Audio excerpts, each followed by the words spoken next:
파업 노동자에 대한 손해배상 청구를 제한하는 노란봉투법과 공영방송 지배구조 개편을 골자로 하는 방송 3법이 야당 주도로 오늘 국회 본회의를 통과했습니다.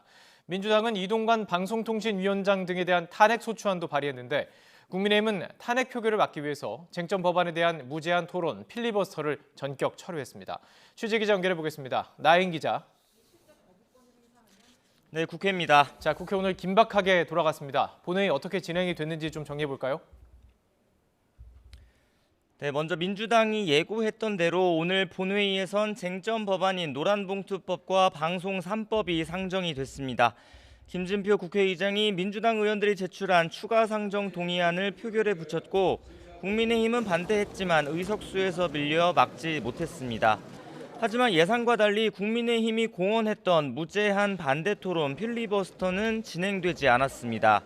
국민의힘 의원들은 노란봉투법과 방송법이 상정되자 본회의장을 빠져나가 긴급 의원총회를 열었고 20분쯤 뒤 윤재욱 원내대표가 기자들 앞에서 필리버스터를 포기한다고 전격적으로 발표를 했습니다.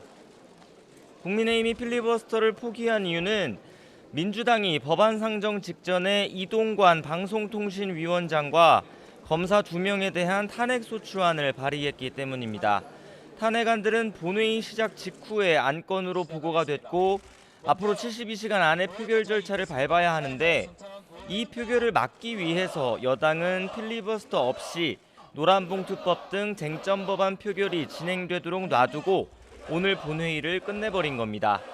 일단 국민의힘은 본회의 문턱을 넘은 노란봉투법과 방송 3법에 대해선 윤석열 대통령에게 거부권 행사를 건의한다는 방침입니다. 그럼 앞으로 이동관 방통위원장 탄핵 절차는 어떻게 되는 겁니까? 네, 여야가 잠정 합의한 다음 본회의는 2주 뒤인 오는 23일입니다. 오늘 본회의는 끝이 났고 72시간 안에 추가 본회의가 열리지 않으면 국회법에 따라 탄핵안은 자동 폐기됩니다. 민주당은 후속 대응 마련에 분주한 모습입니다. 일단 긴급 의원총회를 다시 소집했고 홍익표 원내대표는 김진표 국회의장을 찾아가 72시간 내 추가 본회의 개회를 요구했습니다. 하지만 김 의장은 여야 합의가 필요하다며 일단 결정을 미뤘고 이에 민주당은 발의했던 탄핵안을 철회하는 방안도 고심하고 있습니다. 국회법에 따라 폐기된 탄핵소추안은 다시 발의할 수 없기 때문에 일단 철회를 했다가 다시 발의하는 방안을 구상하고 있는 겁니다.